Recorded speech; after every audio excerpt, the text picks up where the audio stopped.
that true happiness is the high road to Hashem. Serve Hashem with happiness, sings David HaMelech in Tehillim, and the Baal Shem Tov explained the happiness itself is your service of Hashem. There's as well a story told about the Baal Shem Tov that one time he came to a town and he asked if there's any Jews in the town. They said, oh yeah, one person, the innkeeper, he's Jewish. So the Baal Shem Tov met this Jew, and the Baal Shem Tov understood that this Jew had a tremendously high place in Gan Eden, and that if the Baal Shem Tov would, keep his acts together, he would achieve the same level as this Jew. Just to give you an example of how. Anyway, so he wanted to know. This Jew didn't seem from at all, religious at all, Torah observant whatsoever. But okay, so he watched him. Comes Friday night, and the Baal Shem Tov hears a big commotion downstairs in the inn. Comes downstairs, and he sees there's a crazy wild party going on with all the goyim in town. The big, wild, massive party, and Baruch Hashem, partying, eh, it's a party. Let's just say, not where you would assume to find a yeshiva macher, here, a nice Jewish boy, but that's what was going on. And after the party was done, the Baal Shem Tov asked this Jew, well, "What's this party you made? Why did you make this party?" So the Jew told the Baal Shem Tov, the innkeeper, "Look, my father was Jewish. He was the only Jew living in town. Before he passed away, he told me, look, you're a Jew. Every Friday night, I want you to make a party. That's how you keep Yiddishkeit. Every Friday night, you make a party. So I make a party. No kiddush, no hamaitzi, no shalom aleichem, no Shabbos candles, nothing. A secular goyish party. Imagine, like they do in the clubs. So anyway, the Baal Shem Tov understood that this Jew did it with such sincerity and such honesty that this was, this was his chus, this party he made. And the Baal Shem Tov thought to himself, maybe I should tell him how to keep Shabbos. He should start keeping Shabbos the right way. Milamayla, he said, no. He's doing just fine the way he is right now. Hashem is appreciating his Shabbos so much. Leave it the way it is. Don't touch it. Don't ruin it for Hashem. Okay, so, anyway. The Baal Shem Tov continues on. On another trip, he comes into town and he says, the people of town say, "Oh, the Baal Shem Tov, come, we have to have you stay by the holiest Jew in town, the most religious, righteous Jew in town." So the Baal Shem Tov comes in and he sees that this person, who is officially the most righteous Jew in town, he has a nice chalik of Gehenna, a nice portion in hell. And he could see Baal Shem Tov understood that had he taken his koiches, had he taken his energy and he puts it in the wrong places, this would be where he had ended up in hell. This would be his chelik in Gehenna. So anyway, so he's looking. He seems like a nice from Jew. He's keeping all the mitzvahs. He's keeping all the Torah. Everything glatt, 100% kosher. So then it comes a Friday night meal, and he sees all these kids are sitting around the table, silent, on their hands, not talking too much, not not getting up and moving so much. It's a very, very rigid Shabbos table. So he asked the guy, "How come your kids are just sitting by the table and not moving?" So the guy said, "On Shabbos you're not allowed to take any life. You're not allowed to kill something. We're afraid that if they walk back and forth to the kitchen too much or run around and play, they're going to step on an ant and kill an ant." And then they'll break Shabbos. So they sit down. We sit down on our hands, and we don't. And the Baal Shem Tov understood that this is completely and totally not Shabbos. Like, this is not even, there's a story, I believe, said in the Gemara where somebody, he didn't want to break Shabbos. He wanted to keep it perfect Shabbos. So he strapped himself, he bounded himself to his roof and tied himself down to his roof so that he shouldn't. He stayed like that all Shabbos long. And when he came and he was all proud of himself, he comes Sunday morning to the base medrash and he tells her, "I kept the perfect Shabbos. I didn't break Shabbos at all. I strapped myself to the roof." The Chacham told him, "You broke Shabbos 6 different ways with what you did." But anyway, so this was it. So this guy was Pashat destroying Shabbos because he was trying to be quote unquote from. I'm so righteous and holy that I don't kill any ants on Shabbos. So the Baal Shem Tov thought, maybe I should tell him that you should know that this is completely not what Hashem thought about or wants or anything. So maybe you should correct your ways. And May said, no, leave him, leave him. We say, better a shaygig than a mazid. Better he should do the wrong thing inadvertently without realizing, then you should tell him the right thing to do, and he's anyway not going to listen, and he's going to do the wrong thing, he's going to do the wrong thing specifically, or, in spite of the fact that he knows that it's wrong.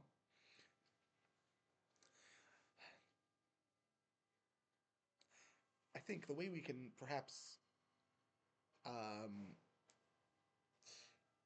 condense this point down to a line.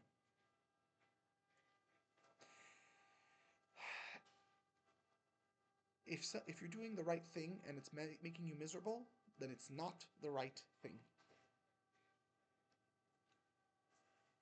What do I mean by that? Hashem, we say, is Hashem is our Father in heaven. That's the way we always attribute, A father always wants his children to be happy. And if a parent knows a child is miserable, then a parent, it's the worst pain for the parent.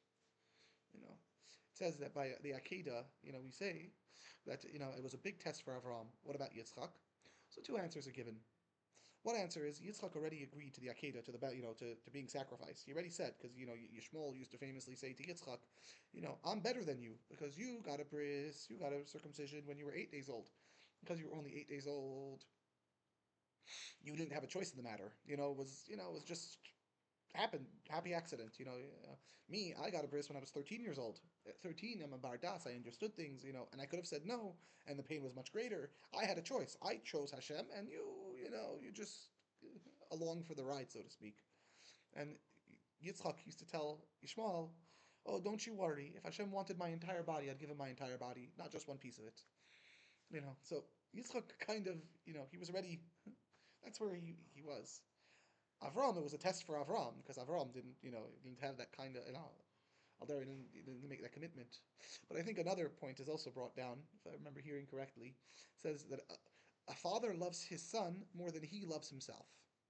Classically, the way we see that, it's all going on the father. The father loves a son more than he, the father, loves himself, the father. But there's another way to read it as well. A father loves his son more than he, meaning the son, loves himself, meaning the son. You understand? More than the child loves his own self, the father loves him even more. This is why a father is used to encourage and to push and to, because when a father, healthy, in a healthy relationship, when a father encourages and pushes, he's not harming the son. He's not doing it because he wants to he's trying to overburden the son, chas v'shalom. He's doing it because he hopes and he prays, this is going to ultimately lead to the son's greater joy. So that's why he's able to push, to push the son. And again, to see your child miserable and sad and depressed is the worst thing for a parent. The worst thing. I'm sure, dare I not say, I know personally many parents who say that, Hashem, whatever you want to do it to me, not to my children. Anything but my children.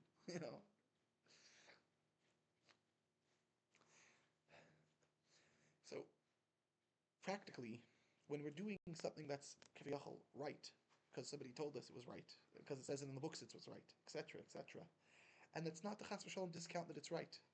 Mitzvahs are mitzvahs are mitzvahs are mitzvahs. As the Rebbe says, if you want to find Hashem, you don't find it anywhere except for the Dal and Amitz Malachas, except for the 4 cubits of Hashem's of Shulchan Aruch, of the law, the religious law, code of Jewish law. But if chas v'shalom, we have to make a fair assessment of this, that while we're keeping Torah and mitzvahs, if those are the things which are, there's a difference between something we're working hard at versus something making us miserable and grinding us down. If it's something which we're working hard at and, it's painful because it's heavy to lift, that's okay. When you're at the gym and you're lifting weights and it's painful, that's fine. Especially if you understand what you're doing at the gym. But if you're just being told to do something and you're not told why and how and what it means, and you don't appreciate the significance of what it is you're doing, you're just doing it because it's habitual, you're just doing it because, you're afraid of the punishment, you're just doing it because, I don't know, somebody told me. And if these things are preventing you, number one, they're making you miserable. Number two, they're preventing you from appreciating the mitzvah at a deeper level. They're preventing you from being able to come down to the source, to why it is you're doing it, then not only the mitzvah itself is detracting from the truth of the mitzvah. The mitzvah itself is then you're making an avodah zarah out of the mitzvah. Follow this, don't ask questions, stop worrying about it, just do it. Do it, do it, do it, and stop, And,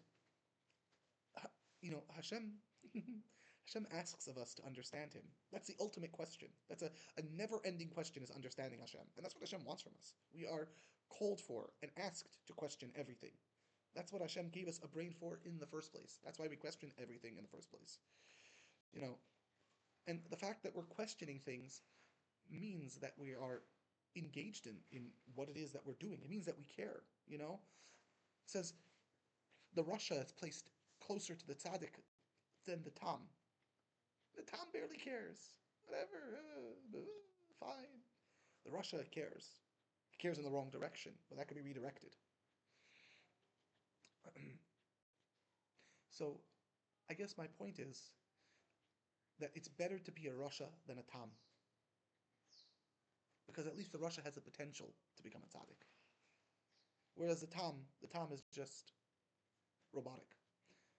Nothing is worse than robotic Judaism.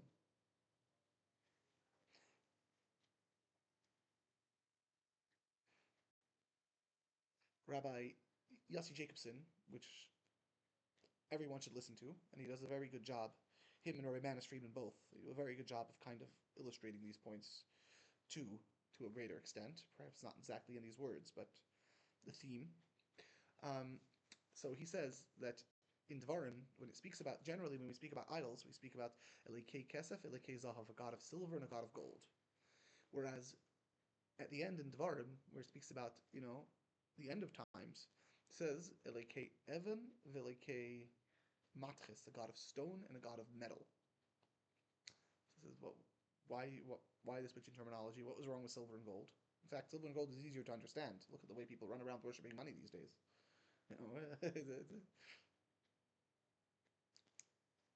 So he explains, metal and stone are rigid. They're rigid systems and structures that don't move. Can't bend metal or stone. It's brittle, it cracks. At the end of days, people will worship systems. We will worship just, this is what I've been told, this is what I do. I don't ask questions, I just follow. And truly, that's avdus. That's avdus to the system. It's slavery. It's slavery to the system. And we're not allowed to be slaves of the system. We aren't. We must be slaves of Hashem. And part of being a slave of Hashem means be happy. In fact, dare I say, based on how Chassidus is today, if you're not happy, you're specifically not a slave of Hashem. You're beferish, not a slave of Hashem. Classically, it says, because you haven't worshipped God with joy and a gladdened heart. That's why Hashem destroyed the second Beis HaMikdash. So the Arizal is Medayek, and the Arizal explains, it's not that they didn't serve Hashem. They served Hashem. They followed all the rules. Elamai, they weren't happy about it. You're not happy about my mitzvahs? You don't deserve my mitzvahs. And Hashem took them all away, destroyed the Beis HaMikdash. There's really legitimate opinions in Rishonim that say that all the mitzvahs which we do in Chutz La'aretz are not called mitzvahs. Any mitzvah which we do outside the land of Eretz Yisrael is not a real mitzvah. It's only preparation for when a mitzvah comes. There are other opinions, and not to say that we, I'm not sure we paskin like it, because everyone agrees that you follow, you have to, halacha doesn't change for this reason. So it's more it's more a difference in ideas as opposed to practically. But yeah, Hashem said, I don't need your miserable mitzvahs. I want you, and I want you happy, and I want you excited, and I want you inspired by my mitzvahs. And whatever it takes for you to appreciate that, go do that. And this is also why I think it says Mashiach is going to teach tzaddikim how to be Balei Tshuvos. What does a tzaddik need to be a Balei Tshuva for? He doesn't have any averis. What's the avera in the end? What's the avera? The avera is they weren't as happy as they could have been about the mitzvahs. The fact that a tzaddik he didn't truly appreciate and get inspired by the fact he did. There was it was the Kabbalah soul, but it was missing the joy and the happiness to it. Yeah. And again, I don't chas v'shalom want you to take this the wrong way. Kabbalah soul, accepting the yoke of heaven, is unbelievably important. But there has to come a time, and for children, this is how we train children, because that's how we do it. Rabbi Emanuel Shochat brings up the fact that one of the critiques which the secular world has against the Jewish world, or the religious world, I should say, um, how can you take a child and force him to do Torah and mitzvahs? You're brainwashing him. You're coercing him into doing the system. So instead, you should let him grow up and then make a choice if he wants to do it. Mendes Friedman says, "Pum faker." Exactly the opposite is true. The easy thing to do is to just do whatever you like. Hedonism is just exist, and there you go. The difficult thing to do is to do all the mitzvahs. You should do it the opposite way around. You begin by teaching the child all the mitzvahs, and then once he's done all the mitzvahs, let him have a choice. Let him make a choice if he wants to continue. Which in truth is really the way. I mean, soif kol soif. At the end of the day, whether or not you keep mitzvahs is up to you when you're older. It really is. It's only up to you. Nobody knows what you do in the privacy of your own home, or your own room, or your own bathroom, for that matter. Like it's you find or when you leave the house or anywhere else. Soif kol soif. We all make the choice at the end of the day. But Ramanas Friedman explains that it takes a discipline. You need the discipline to begin with to be able to keep mitzvahs in the first place. Without that discipline, and as any Baal Shuvah could tell you, I'm sure, it's unbelievably difficult. Unbelievably difficult. So yeah, so the Kabbalah's oil has to be a starting point. But if you're, like,